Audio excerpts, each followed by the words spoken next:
Môre julle.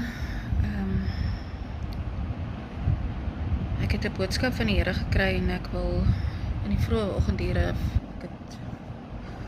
Here het my meer as een keer wakker gemaak, maar ek het eers hier by 4 uur opgestaan en kon toe nou nie nog verder slaap en ek het gaan sit in my stilte tyd en die Here het vir my hierdie boodskap gegee en ek voel ek moet gehoorsaam wees in dit wat hy sê en dit wat hy doen en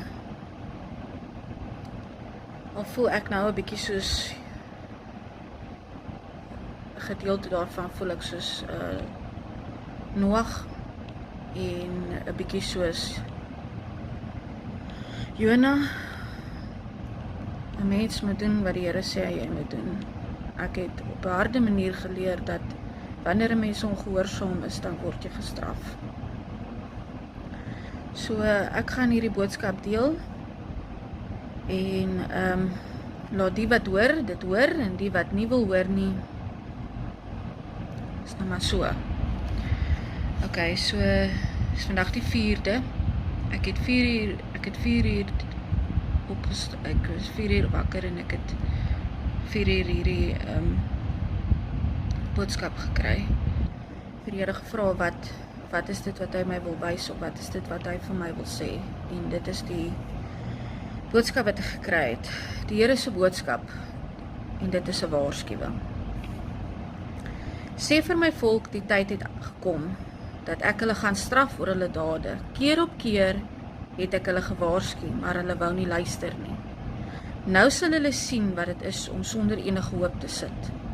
Ek praat deur my profete, deur my mense, maar hulle vee hulle af aan dit wat ek sê. Hierdie mense maak net soos hulle wil.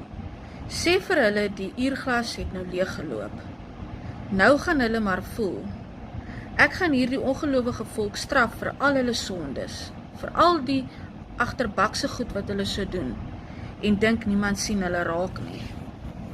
Ek sien alles en hoor alles, selfs in die diepste van elke siel waar niemand anders kan sien nie. Daar sien ek wie en wat elkeen regtig is. Mense dink die goed wat gebeur sommer maar net van self. Ek wil graag 'n bietjie hieroor gesels voordat ek aangaan dit wat die Here met my gedeel het.